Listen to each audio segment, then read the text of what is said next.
Hey, what's up guys? Hari ni kita nak buat resepi soto ayam step by step, including ada bergedil, sambal kicap, semualah topping dia tu. First korang ambil 2 biji bawang besar, halia dengan lengkuas sebesar ibu jari dengan 5 ulas bawang putih. Korang blend semua ni. Tapi sebelum tu kita tumis rempah 4 sekawan, baru masukkan bahan tumisan tadi, tambahkan 2 batang serai dengan 5 sudu rempah soto. Boleh cari kat supermarket lah. Tumis sampai dia pecah minyak, baru masukkan isi dada ayam, and then korang masukkan air. Okay, masak kita punya ni. Tapi sebelum tu letak seasoning lah, garam, gula, sebut proses cukupnya.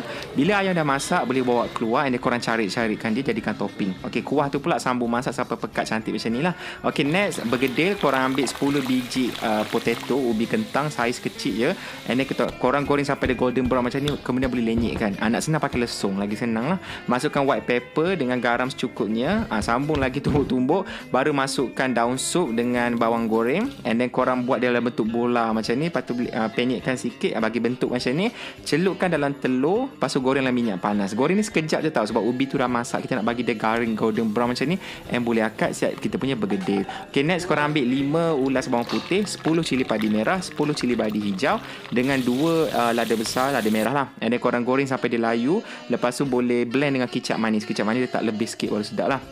And then masukkan gula dengan garam cukupnya. Lepas tu perahkan limau kasturi sikit, and then masukkan 1 sudu bawang goreng, and dapatlah sambal kicap yang pekat ni. Okay, next kita nak buat nasi impit. So kita guna ketupat mini nona ni. Yang ni memang aku banyak guna dalam masakan raya, sebab dia best tau. Dia padat and dia tak mudah lerai. So best buat makan pagi raya lah. And then untuk topping lagi, korang boleh goreng kacang tanah. Lepas tu goreng sekali dengan suhun. Suhun ni letak sikit-sikit tau, sebab dia akan mengembang macam tu.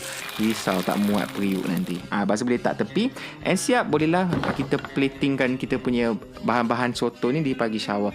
Yang ni confirm, ni confirm akan laku keras. Korang boleh letakkan nasi impit, bergedil, kuah sup tadi, suhun, ayam yang dah dicari-carikan. Lepas tu letakkan cili potong, daun sup, apa lagi, kacang tanah, bawang goreng, limau kasturi, sambal kicap. Sambal kicap ni wajib ada ya, baru dia sedap.